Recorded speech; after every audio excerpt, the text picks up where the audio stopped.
Good morning, Josiah. Good morning, Levi. I saw you join. I was just setting up my recording. Where's the call? There it is. So, Levi, I'm glad you made it. I was just telling everybody that we are not going to do star renaissance testing in my class today.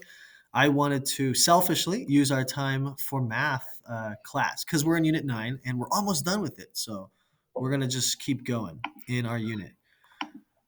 So, with that said, here's my screen. Everyone grab your paper. There's a couple notes to take, and then I think I've structured today pretty well, so we'll do our practice problems together in class and then stop and have time to do the mastery test individually, but all together before you go today. That's my goal. All right. So, as always, I hope this is a good lesson for everyone. If you have questions while I'm going through this stuff, please jump in and tell me. I want you to interrupt and tell me exactly what you're wondering, or if you have any questions or concerns. The more dialogue, the better. And Savannah just joined. Good morning, Savannah. All right, so right now we've got Savannah, Levi, Anaya, Tatiana, Xavier, and Jacob. Awesome. All right, so this lesson is the second one in Unit 9. It's called Proving Theorems About Triangles. And it's kind of similar to what we did last week. Last week, it was proving theorems about lines and transversals, right? And so this lesson has 4 theorems about triangles. So the common theme for today is all triangle stuff. Here's the names of the 4 theorems: triangle sum theorem, base angles theorem, triangle mid-segment theorem, and then the last one is probably the most confusing sounding one: concurrent triangle medians theorem. And so I'm going to just show you each one of these 4, and then we'll just start going through the problems that you could get in your mastery test. I want to do those kind of as a group. I'll be asking for your help to answer them. I arranged them from easiest to getting harder. Edmentum doesn't do that. It just throws them all at you in some random order, right? You've all seen that in the mastery tests. So I tried to arrange them from the easier ones getting harder, and we'll go through those together. Don't be sorry, Savannah. I'm glad you're here. Any questions or concerns or comments right now before we jump in?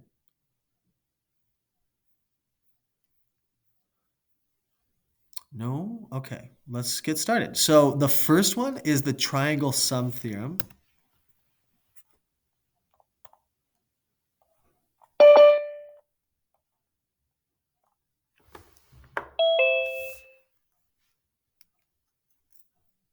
Good morning, Brooke. I'm glad you made it.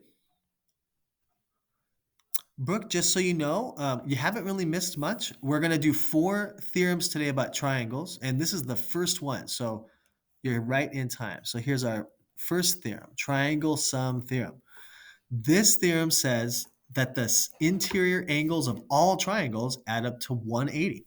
So we've been using this idea all semester for our geometry stuff already. So I'm going to state it this way. The sum of interior angles, remember interior, folks, means inside, for all triangles, for any triangle, is 180 degrees.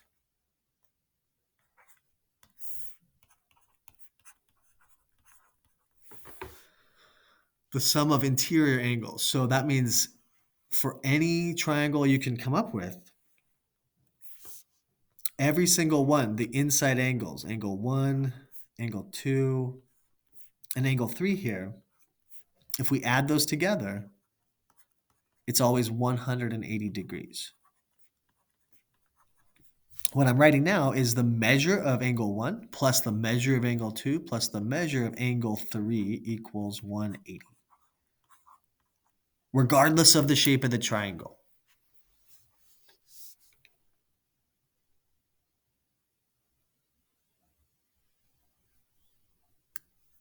I think this is a pretty good one to start with. Pretty straightforward.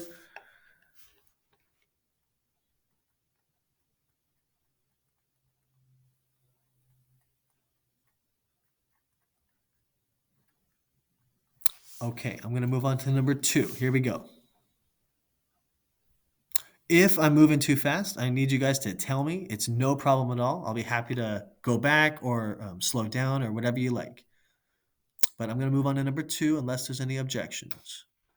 Here's our second theorem rule for today, base angles theorem. This one has to do with isosceles triangles. So isosceles triangles are those that have two sides of equal length. So in this picture, this is an isosceles triangle.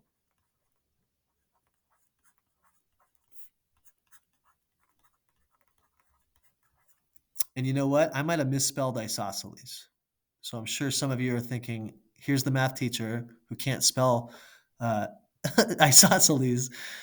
And that's true. So if I did, go ahead and tell me. It's okay. Isosceles triangles are those that have two sides of equal length or congruent sides, like this picture. The theorem says that the angles across from those equal sides are also equal. So this angle down here is congruent to the other base angle. So to state the theorem, we'll say the base angles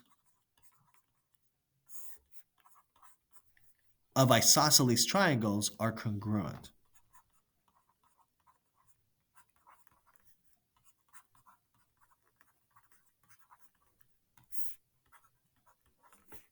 Are congruent. I see a chat. I'm going to check that right now.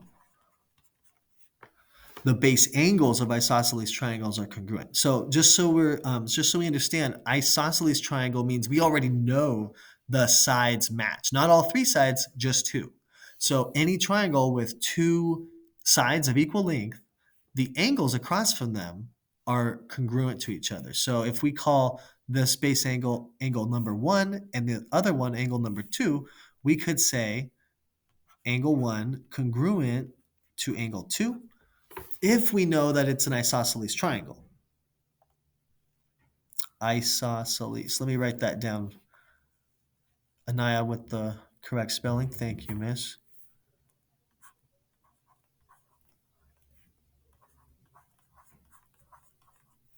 Yeah, I'm gonna misspell it, you know.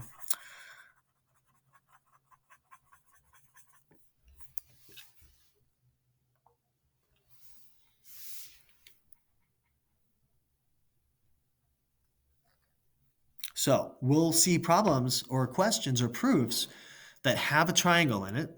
And if it's determined or if we are told, given that it's an isosceles, well, then we can say that those two base angles are the same, are equal measure or congruent in shape. But then what will our reason be? Our reason in a proof will be base angles theorem. So we'll have to keep an eye out for that. And we can use this if we know it's an isosceles triangle.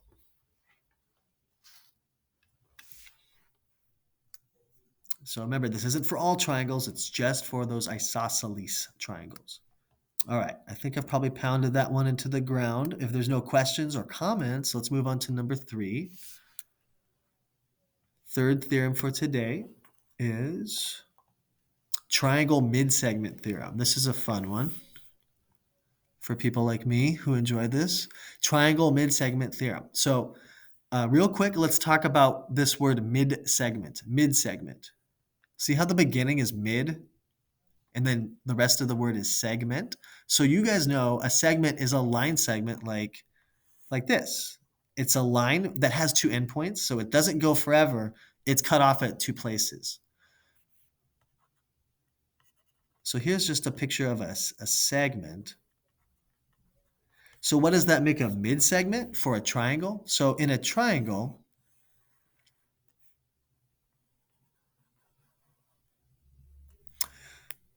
the mid-segment is a line segment that's cutting from the midpoint of one side to the midpoint of another side. They each have their own midpoint, right? Each side. So if we draw those together as a segment, this is the mid-segment of the triangle.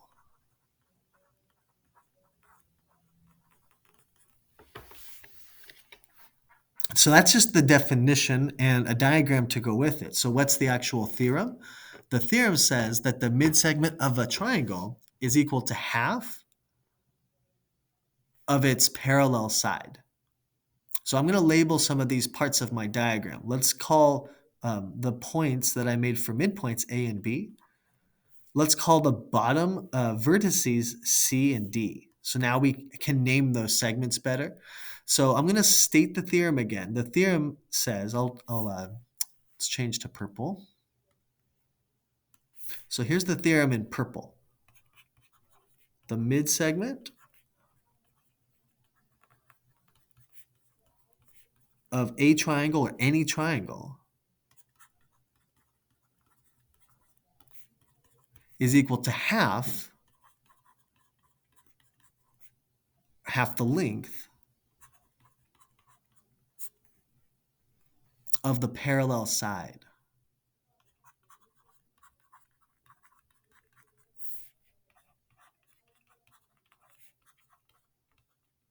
So looking at our triangle, and I didn't label the top part. Let's call that point E.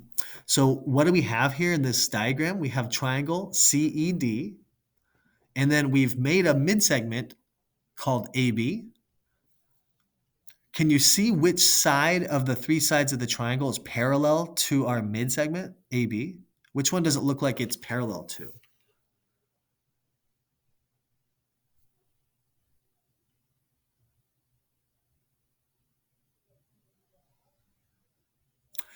Here's a hint. It'll be the side of the triangle that it's not intersecting. So since AB, I'm going to draw that again in purple. AB, the mid-segment. Oh, I hear somebody. Go ahead.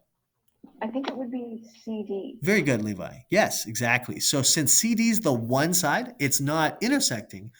That's the side it's parallel to. So that means the length of AB, I'm going to write it in purple at the bottom. The length of AB is equal to half the length of CD. So if we know what that CD length is, we would cut it in half, and that would give us the length of AB. Or going the other direction, if we knew how long AB is, we could double it to give us the length of CD. So we'll see some diagrams and proofs today that have triangles, and then it'll have a mid-segment drawn in there or created. We might have to use the triangle mid-segment theorem in a proof or just in a problem looking for a length. So far, we've seen three theorems. One has to do with the angles of the triangle. The other one is angles for just an isosceles triangle. And this one will be the only one that we deal with that has a mid-segment.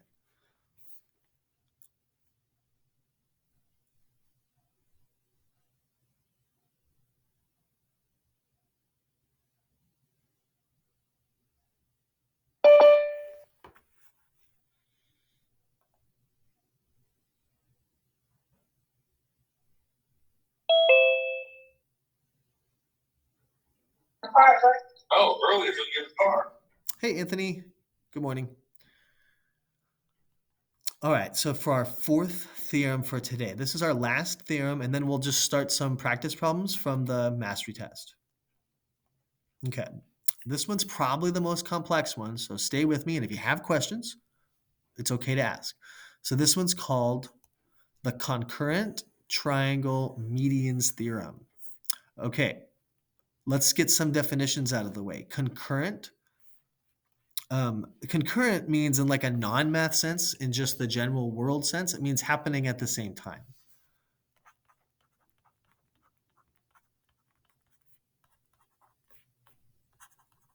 Simultaneous is another word I think that could be used for it. Happens at the same time. So this is the triangle medians theorem when the medians are happening at the same time. So what is medians? So this is a little different than the mid segment. Okay, median means it's the line segment from the midpoint of a side of the triangle, from the triangle's side midpoint to the opposite vertex. Okay, copy down those. And then let's draw a picture to go with this. So here's my triangle. I'm trying to make it random, not necessarily isosceles or anything special, just a random triangle. And in red, let's say we measured the midpoint here. Let's label this guy triangle ABC. So I'm going to say we found the midpoint for AB, and it's right here. We'll call that D. So the median that uses D goes from point D, the midpoint, to the opposite vertex, which is C, like this.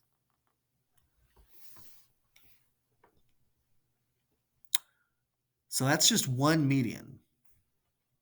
Now, this is saying the concurrent medians theorem.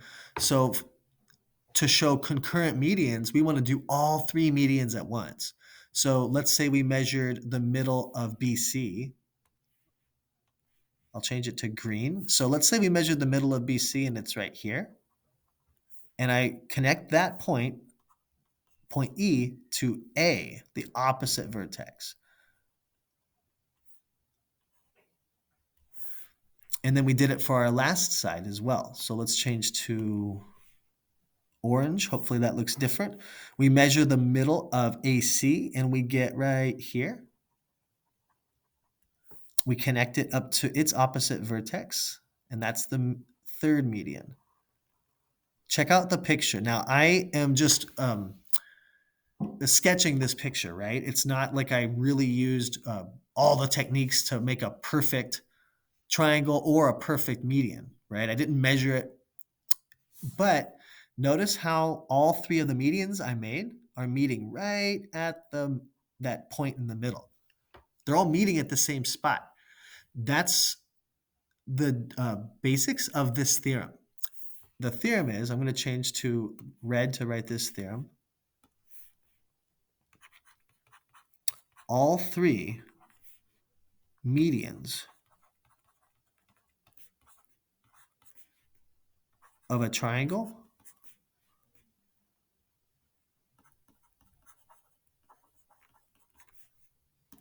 intersect each other at the same point.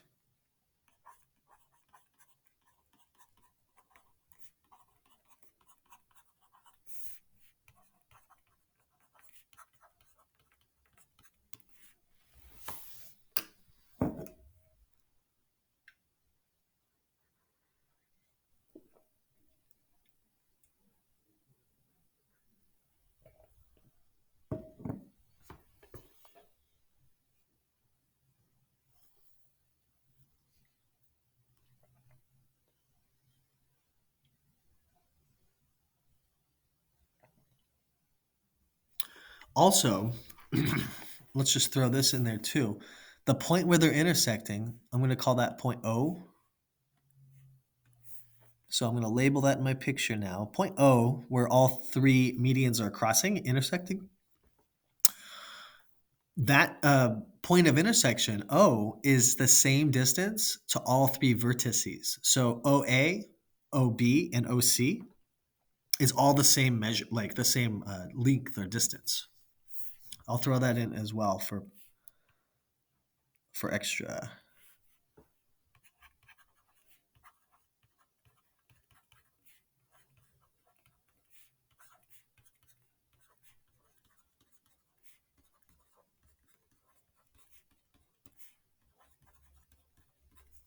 So in our picture here, OA is equal to OB, which is equal to OC. They're all the same length. So that may come up as well. And the medians are all crossing at that same point. So if we just made two medians, like the green and red, those are crossing at a certain spot. And we know because of the theorem that the last median, the yellow one, would cross at the same location.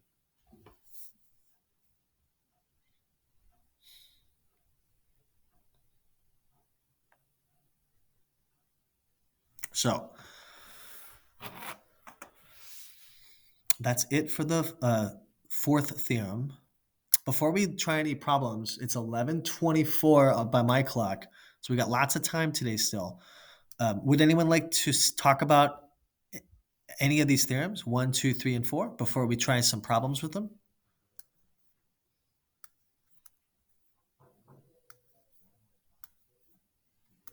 Okay. No. Okay. I understand. For most sure. of them. Thank you, Levi, for telling me, for answering. There's no chats. No one else is jumping in verbally. So let's try some problems. I arranged them what I thought was like the simpler ones, getting harder, getting more complex. And I've cut off the question. There we go. All right. So for the first one, we have this flag, a pennant for like a football team. The question is, what is the sum of the measures of the interior angles formed by the boundary of this team pennant? So they're saying, what is the sum of the inside angles, the interior angles for this shape? I'm going to kind of show those angles in orange. There's some choices given to us: 360 degrees, 120, 180, or 100.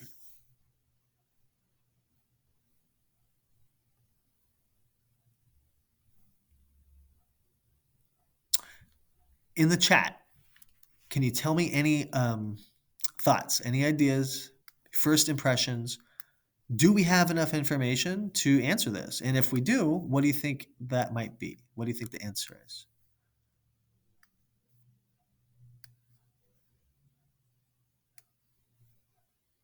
They didn't really tell us about the triangle, right? But we know we have a triangle shape.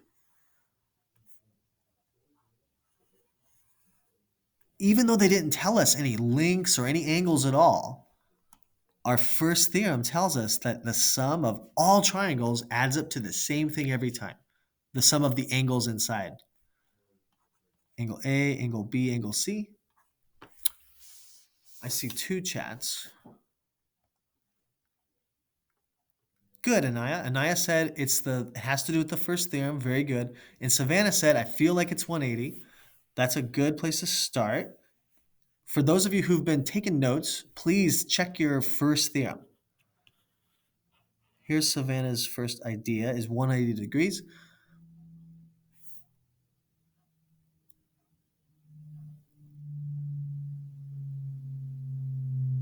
It's asking for the sum of the measures, right? So if we knew A, B, and C from this picture,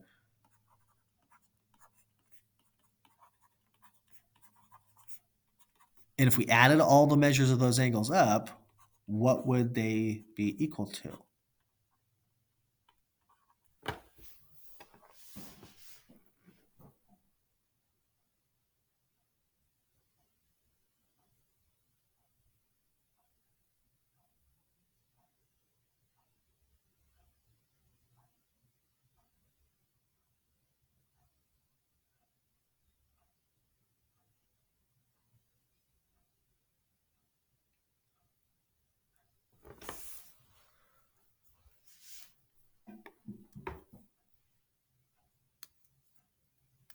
Okay. So if we check that first theorem, it states that every triangle, regardless of its shape or its size, the angles inside, the three interior angles always add to 180. So we can always use that, always fall back on that if we need it for a question or a proof.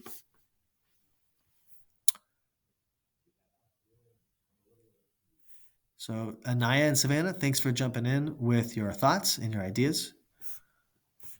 You were both correct. It's 180. So even if we don't know really anything about the triangle, we do know that its interior angles will add up to 180. Okay, let's try another one. Here we're given another triangle, triangle ABC. A coat hanger is in the shape of an isosceles triangle, ABC, shown in the figure. Sides AB and BC are congruent. So AB, the left side, is equal in length to BC on the right. If the measure of BAC, angle BAC, is 22 degrees right here, remember to measure the angle, start with the first letter that it is called. So B to A to C. And in the corner where it turned, that's the angle we're talking about. So that's this one. And they say it's 22. What is the measure of ABC? This one's kind of tricky. ABC. So they're asking us to type in what is that top angle? I'm going to show it in red right here. Well, even if it's, I think even if it's different, it's going to be half or what is it called?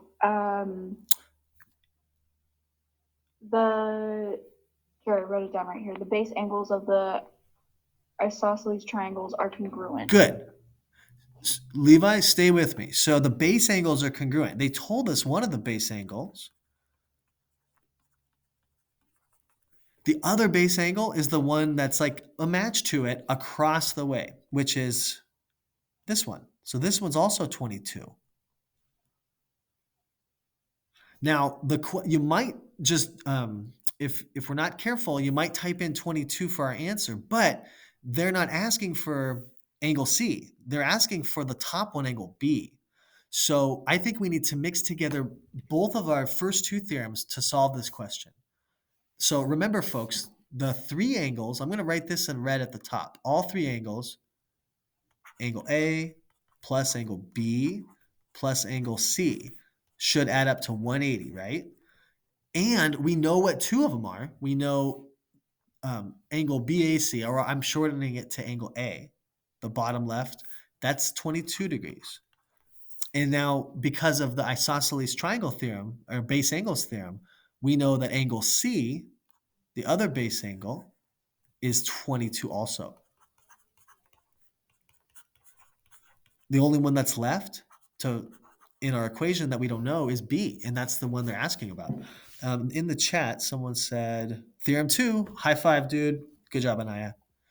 Yeah, we definitely need Theorem 2 to give us that angle C.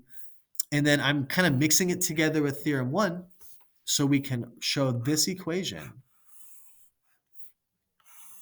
Now that we have this equation, in a few steps, we can solve it for angle B.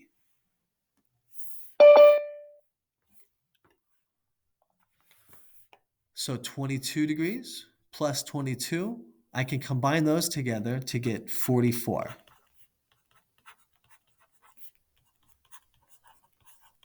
Now, I want to get B all alone, or angle B. So right now we've got 44 plus angle B. How do we undo adding 44 degrees? Can anyone tell me? What's the opposite of plus 44? Subtract. So we're going to subtract, very good. Subtract 44 from both sides, and that'll tell us what angle B is.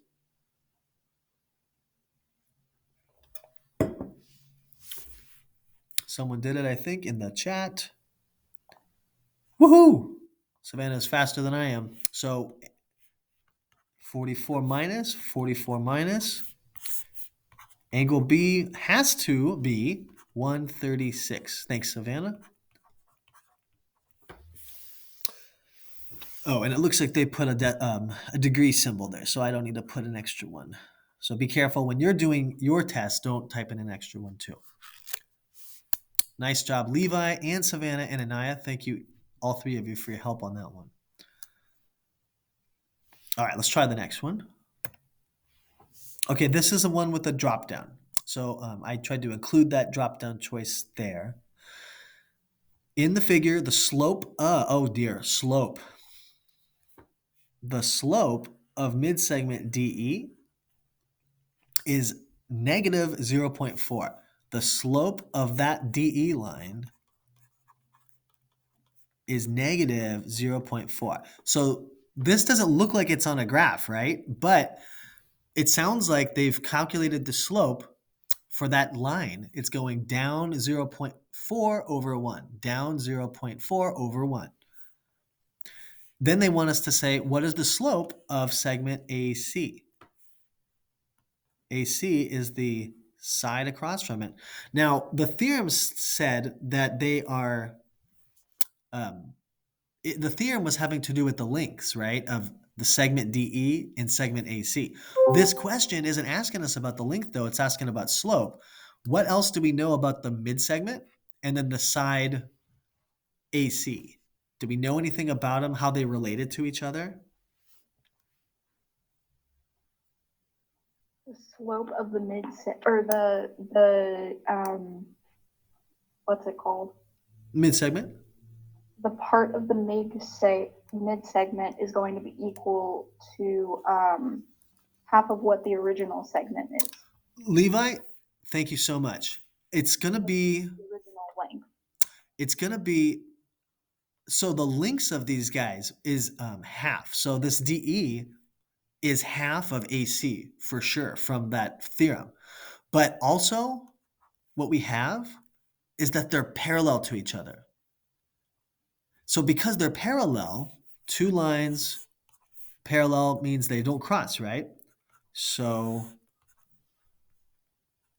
that means if one line is going, its slope is negative 0.4, the other one is going the same exact direction, it also has a slope of negative 0.4. The half is going to come into it for its length.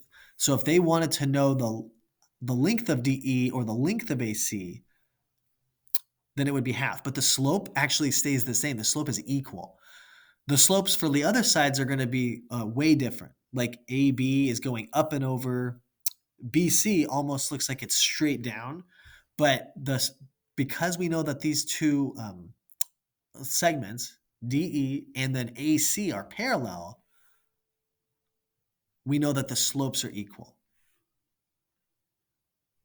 Slope of AC, so that'll be the same as the one they gave us.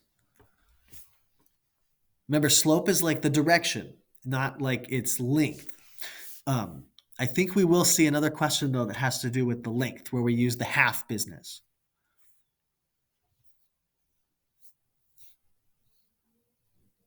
Levi, thank you for jumping in and helping me with that one.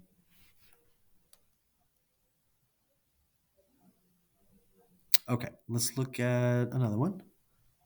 Okay, cool. Here's another one. It looks like they're using mid segments again because they've got this line XY, line segment XY. And how do I know that's a mid segment? Those little tick marks are telling us that the sides have been cut into equal chunks. See the two mark here and here? That means PX is congruent to XQ. So that means point X is the middle of PQ. And then the same thing's happening on the bottom. Y is cutting PR into two equal chunks, equal segments. So we know that XY is is a mid segment. So that means XY is parallel to QR.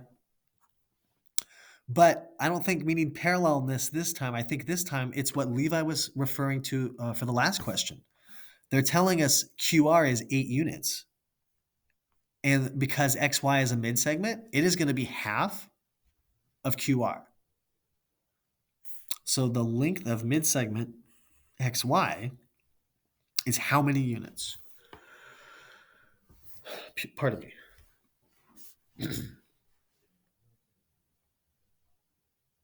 Well, if it's 8 units, then the MIG segment is probably going to be 4. Bingo.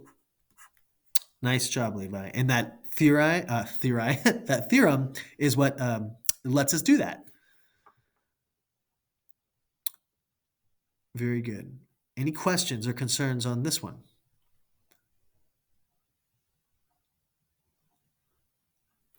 All right, let's keep rolling. We're going to get into some proofs next. The thing about our proofs, one thing to remember, as complicated as they may be or look, all the proofs we're going to need to do are just filling in one blank.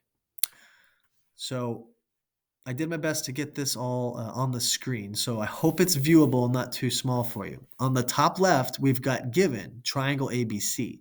That's all they've really given us is triangle ABC. And we do see a line going through point B. DE is going through point B, and then they marked up a bunch of angles here. So we're going to refer to them as angle 1, 2, and 3, and then we've got angle 4 and 5 also at the top of our picture. They want us to prove the sum of interior angle measures is 180. So this proof is asking us to prove, like the whole box is proving that all three angles add up to 180. Angle 1 plus angle 2 plus angle 3. If we look at the very bottom of this proof box, that's what they've said here. I've just underlined it in red. Measure of angle 1 plus 2 plus 3 all adds up to 180. Cool. What are we supposed to answer? What is the missing step in this proof right here?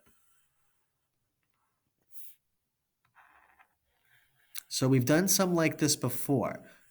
I think the best approach we can use is to look and see what they've said in the preceding steps. And sometimes it's helpful to see what comes in the following step in step 4 and see what goes best in that middle where we're supposed to fill in the blank. So for each one of our possible answers, it's a statement and a reason. So let's look at step 1 and step 2 and see kind of what they're doing and see what we can fill in that might make the most sense for step 3. So step 1, they've got let points A, B, and C form a triangle, given. Okay, cool. We see that in our picture. Then 2, let DE be a line passing through B parallel to AC with angles as labeled. So they've constructed line DE going through. We have that in our picture, defining a parallel line and labeling angles. So they've said from their like construction that DE or DBE, that whole line, is parallel to AC below. So looking at some of our possible answers, A, B, C, and D, the options on the right, I'm looking at those reasons. And if you look at those, a bunch of them look like they go with our rules from last week. Alternate interior angles, or AB is a transversal, cutting through DE and AC. So I think they're tying in some of our theorems from last week about parallel lines and transversals. The two parallel lines are like the horizontals in the picture, and then AB and BC are both acting as transversals, cutting through, intersecting diagonally. Okie dokie. So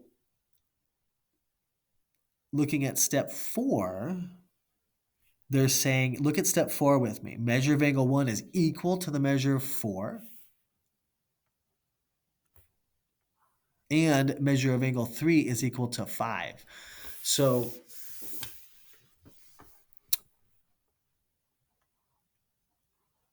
if you remember from last week when we did our parallel lines and transversals,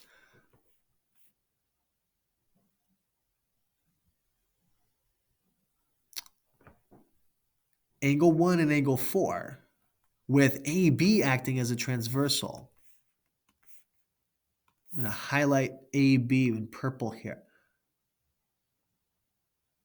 And if we kind of extended out AC so it looks more like our diagrams from last week, 1 and 4 are... Oh, go ahead, Anthony. Sorry. Yeah, I have to go. I have an audiologist appointment. Oh no. All right. Well, I'm recording the lesson, so later I want you to check out the whole lesson and then try the mastery test, okay? Ask them when you Okay. Have a good day. Angle 1 and angle 4 in this case are inside the two parallel lines. So that means they're interior and they're alternating across the AB transversal line. So I think we're going to choose either option A or option C because those are using alternate interior angles as their reason. And that lines up with angle 1 and 4 and angle 3 and 5. Those are both different sets of alternate interior angles. So look at option A and option C. Which one is properly relating the angles together? Like, for instance, option A, the statement is angle 4 is congruent to angle 5, and angle 1 is congruent to angle 3. But are those alternating interior angles to each other? Or is this the proper setup on option C? Any thoughts? Any ideas? Any questions?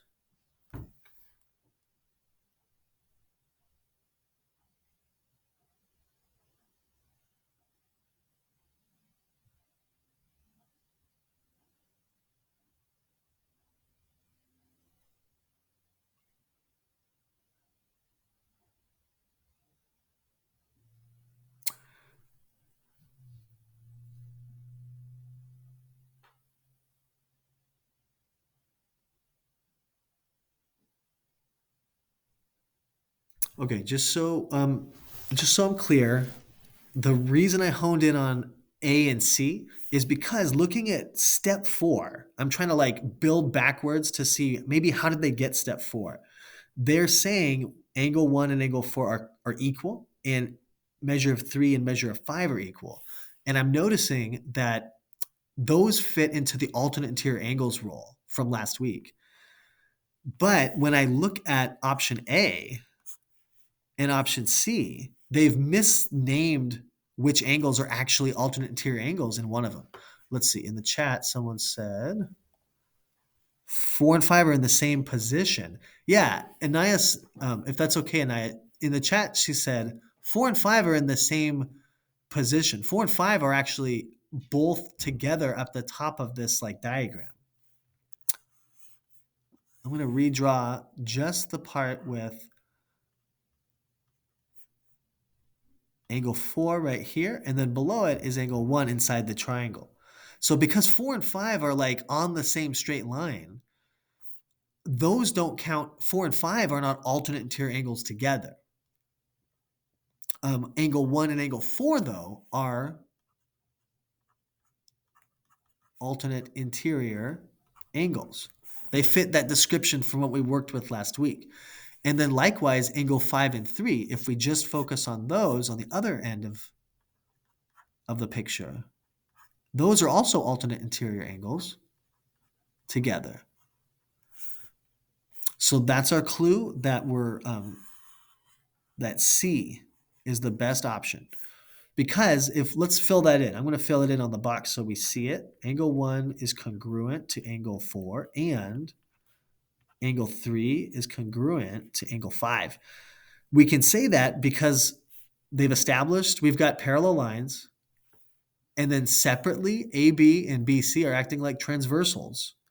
And the alternate interior angles theorem says that those alternate interior angles are congruent. Then in step 4, they drop the congruency and switch over to saying the measures are equal.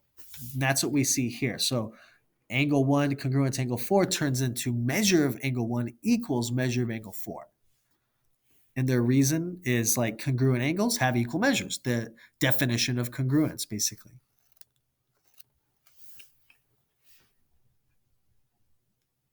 Okay, that one's kind of tricky, and it didn't even use any of the information from today, which is weird. But I wanted to make sure to do that one with you because it's in our mastery test. And it is using last week's theorems. Let's look at another one from today. Okay. So there's some options given for the for filling in the reason on step 3 here. So we want to fill in just this reason for step 3. Before I pull up like the possible answers to go in that step 3 reason box, let's look and see what we have. Triangle ABC is isosceles with AB equal to BC, and they marked the sides as congruent with those little tick marks. Cool. They want us to prove that measure of angle BAC is equal to the measure of BCA. So this is like saying they want us to prove the base angles theorem. So in step 3, they stated that measure of ABD is equal to the measure of CBD. They've said that these two angles in green, after they made a angle bisector, they've said that those two angle measures are equal. If I bisect the angle in step 2, we've got a triangle and they construct the bisection, cutting in half of the angle, of the top angle B. Then because we cut it in half, we have automatically created two congruent angles.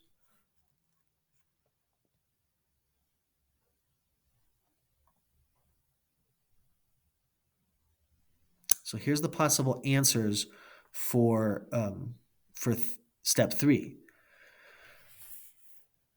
They created the angle bisector in step 2. And then in step 3, they jump down and say the measures of those top two angles are equal.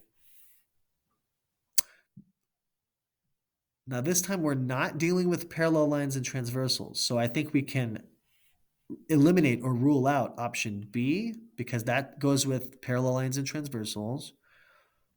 We can rule out corresponding angles because again, that goes with parallel lines and transversals.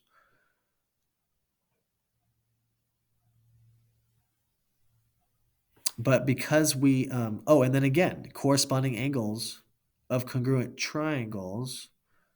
Let's see, did we create two congruent triangles?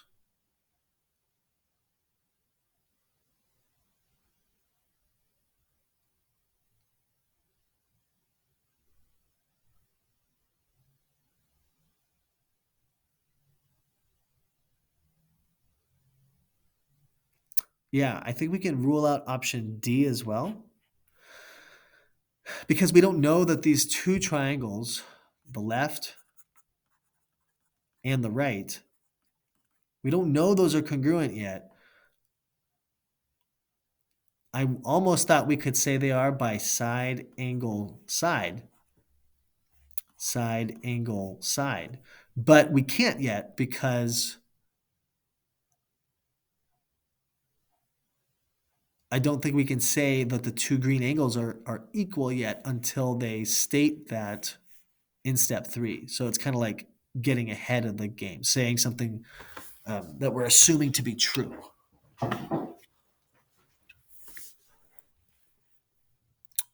So the only one that works best is the definition of angle bisector.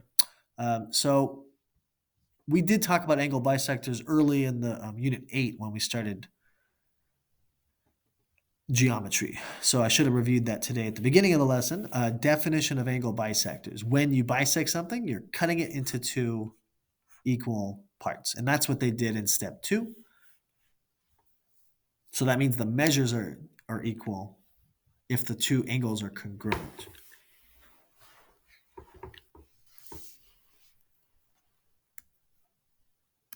All right. Let's try another one.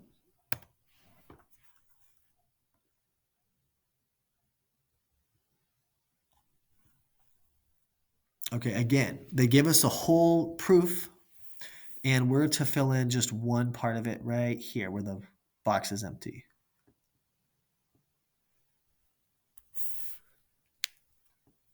So let's see. We have triangle ABC. AB is equal to BC. That's given. They want us to prove, it's like the last proof, prove the measure of BAC is equal to the measure of BCA, which is the other base angle. So that's what we're aiming to show.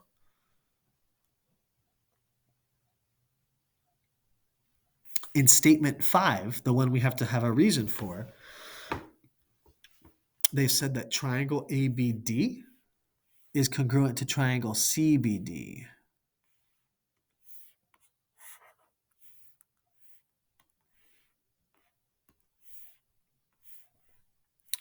ABD. I'm going to separate the two triangles created by that line BD in the middle. So we've got triangle ABD and we've got triangle BCD. I cut them apart from each other. We have some congruencies going on. The two sides are marked congruent. The side we just cut is congruent to itself, so 2 and 2. And then they've established that these two angles at the top, the tip top, ABD and CBD, I'm going to mark those on my picture, are congruent. So we've got one of our triangle congruencies from last week happening here.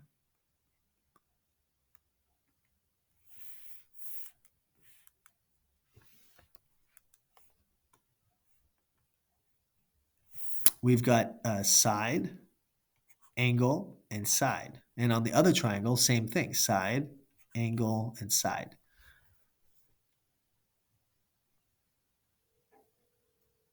So remember, when we are using triangle congruencies, side, angle, side, side, side, side, one of those, the order matters. So side, then the angle, then the side, SAS. And that's what's allowing them to say that the two triangles are congruent in step 5.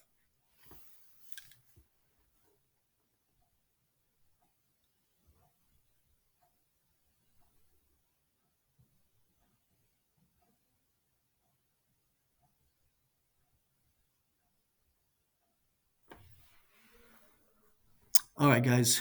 Looks like it's almost 12. 1, 2, 3, 4, 3. 3 more proofs that we could get in our mastery test today. It looks like they are going to use the midpoint stuff.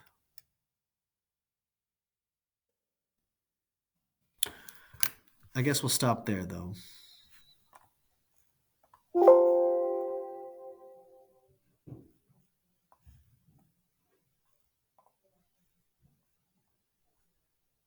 I'm going to stop there for today, a little early, and take roll, mark down who's all here. Because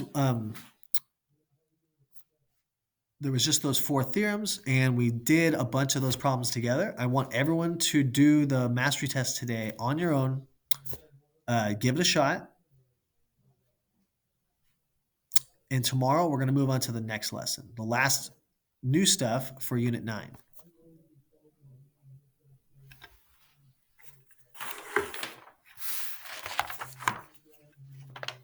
Brooke is also here. Anthony came but had to leave early for the doctors.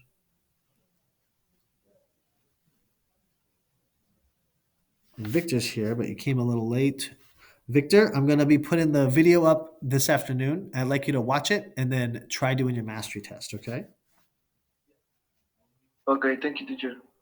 Thank you. All right, folks, I'm going to go ahead and release you for today. If you have any questions, you're free to stick around and we can chat. Otherwise, I'll see you tomorrow. Hi, Josiah. Bye, Levi. Thank you.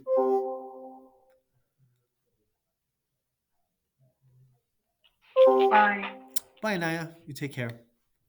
You too.